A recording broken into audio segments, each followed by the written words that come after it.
民进党团总调郭建民话罢免韩国瑜，搁要罢免国民党全部立委，但其中第一个徛出来话支持。民众党的黄国昌是认为讲，这应该唔是做一个行政院的政务委员该讲的话，要求行政院长杜英泰都要甲陈时中来换掉，若无这总预算案，恐惊互你真歹过。 这也可能是我最后一次主持朝野协商了，最后一次，因为我马上就要被罢免了，所以请大家多多给个面子哈，气氛很重要。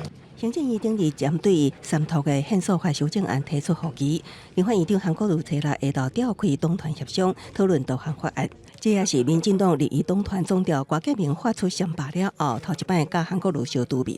动辄先机也罢，胡言乱语也罢，罢免是民之所期。 没有一个人挡得住，所以这个是大势所趋，民意的展现。柯总召可能是很多天他没有休息好，精神上有些错乱，但是没有关系，我们都原谅他。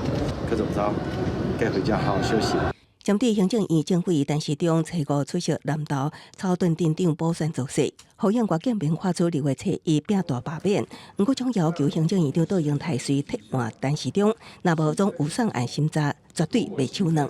陈时中的言行已经跨越了一个政务委员应该有的分际。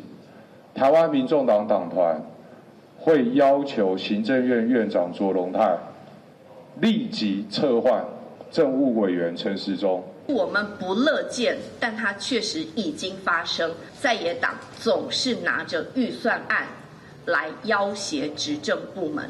中央政府总预算案敢会当伫立法院立议休会进行三读，又还唔知影。加上立法院长韩国瑜18个带团去美国，拢增加压缩议案审议时间，其中军公告加薪，无伫青沙一小，引起立院立委批评。那也卡总预算，当军公告加薪。 南亚立委反驳，2年来真少伫1月初3接受公调拢会对数，批评立院咧恐吓人民。南亚立委也回应，若真心凭军公告加薪，议会初7就爱互总预算3读。公视新闻采访报道。